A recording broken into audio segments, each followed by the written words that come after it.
For people that are just kind of like learning about AI and all that, can you explain autonomous agents and how people could use them in their daily lives? Right now, autonomous agents are the shiny toy, which is this idea of an agent that can like just do things without control. A lot of applications that are like on the web or you have to download are now able to actually just be directly on social media. And so before autonomy and before these agents and like robots and all that, what we're seeing is just the web itself being reshaped very quickly because all of us spend a lot of time on social media, and every other app that's not social media is now competing for attention with, they're advertising onto TikTok and hoping you leave TikTok. But TikTok doesn't want you to leave. And so clearly the next application layer is going to be intelligent apps that come right onto social media and you interact with directly in your timeline.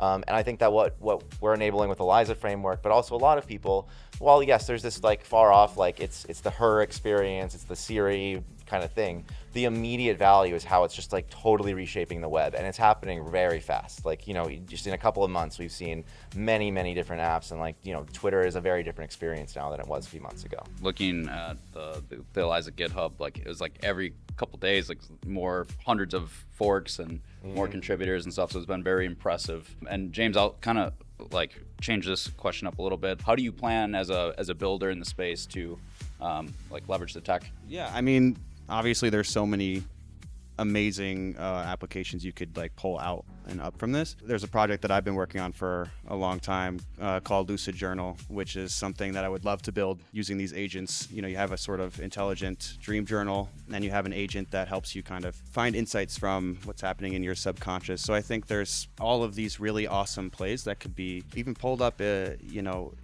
into neuroscience and medical stuff. There's so many possibilities. So what I really want to do is build applications really in the dream sphere of things. But right now, I'm having a lot of fun experimenting with whatever is possible, and like even making agents that could make music, or even just agents that could help you with day-to-day tasks like reading your messages, and helping you kind of condense this information. So I really want to use agents to make my life a little bit easier, first and foremost, and then I'd like to build agents to help me get insights on the types of knowledge that I feel like are hard to get insight on. Shaw, what have been some of the creations with the agents that you found interesting and useful as far as like things that kind of stood out to you or things that you're excited about? Two metas that I'm particularly interested in.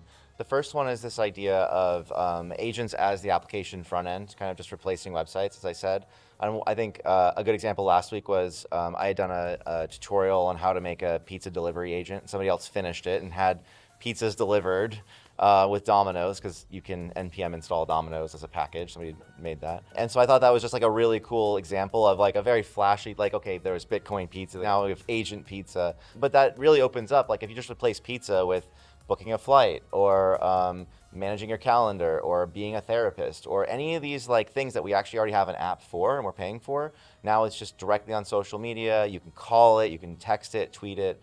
And it's like it's just getting like rid of a lot of that friction, and so that's just clearly going to be the way we interact with apps, and like that there are these kinds of characters out there that you can like call your therapist and it's literally an AI, and there are people like working on that right now. It's definitely a thing.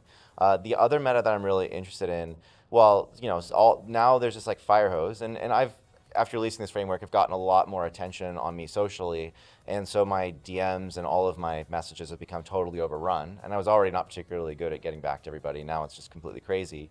And so what I see as the next meta is agents actually sitting between us and these kind of fire hose social networks and curating that for us. So a product we're working on that I started just for my own sanity, and have developers building internally, is a message reply bot that actually like says, oh, this person just wants to give you kudos, or this person's asking if this project is real, or what's the contract address for our thing. And so it can just filter a lot of the inbound to the places that it needs to go, and then take the things that it thinks I need to reply to and send those to my Discord, and I have a feed where I can be like, oh, cool, I can actually now go back to Twitter and respond to that person. So it's like that meta of agents as the application layer, but also agents as the filter between you and this like really intense, just very distracting social media world.